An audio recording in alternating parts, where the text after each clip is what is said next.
আমাদের আজকের কর্মসূচি আমরা গত 28 তারিখ ডিসেম্বর মাসে আমরা ঠিক করেছিলাম 6 দফা দাবিতে আমরা আমাদের কর্মসূচিটা করব। এর মধ্যে আমাদের পেশাগত দাবি ছিল।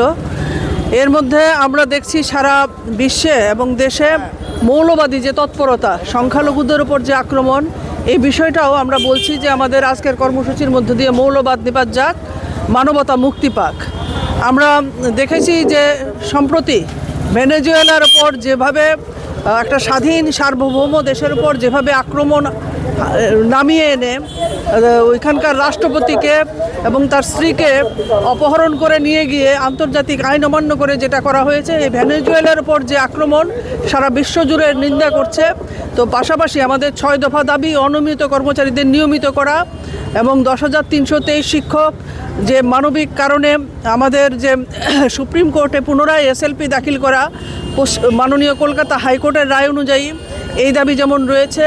আমাদের 2017 সালে ইন্টারভিউ দিয়ে নিয়োগপ্রাপ্ত যে বেকাররা আজও চাকরি পায়নি, পুলিশ দপ্তরে বিভিন্ন দপ্তরে তাদের চাকরিতে নিয়োগ করা, আমাদের 8ম বেতন কমিশন দ্রুত গঠন করে আমাদের রাজ্য সরকারি কর্মচারীদের সেই সমস্ত সুযোগ সুবিধা দেওয়া ইত্যাদি দাবিতে আমাদের যে বকেয়া পাওনা ডিএ এবং আমাদের অন্যান্য যে সারা দেশ এবং রাজ্যের 25 দফা দাবি আছে, সেই 25 দফা দাবিতে আমাদের কর্মসূচি আজকে আমরা মিছিল এবং পথসভা অনুষ্ঠিত করব। আমরা ত্রিপুরা কর্মচারী সমন্বয় কমিটি এসবি রোড 6 দফা দাবি আদায়ের লক্ষ্যে, জরুরি দাবি, এই দাবি আদায়ের লক্ষ্যে আজকে আমাদের এই বিক্ষোভ মিছিল এবং পথসভা।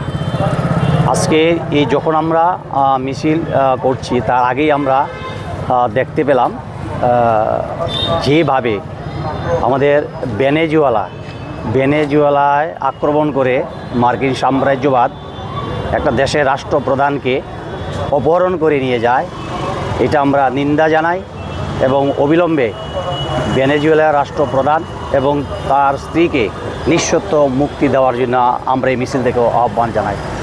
আমরা ধিক্কার জানাচ্ছি মৌলবাদীরা যেভাবে বাংলাদেশে তার আমাদের বিজ্ঞানের অগ্রগতির যে সুফলগুলো, প্রগতির যে নিদর্শনগুলো সৃষ্টিশীল যে আমাদের আবেগগুলো, এই সমস্ত জিনিসগুলো তারা ধ্বংস করে দিচ্ছে।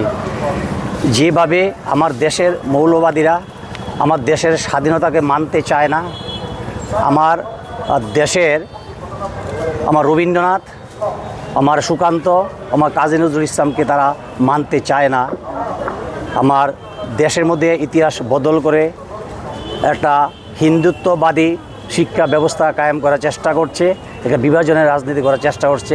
সেইভাবে বাংলাদেশের মৌলবাদীরা ওদের স্বাধীনতা 71 সালের যে রক্ত ঝরা স্বাধীনতা মৌলবাদীরা স্বীকার করতে যায় না, তার যে স্বীকৃতি তারা অস্বীকার করছে।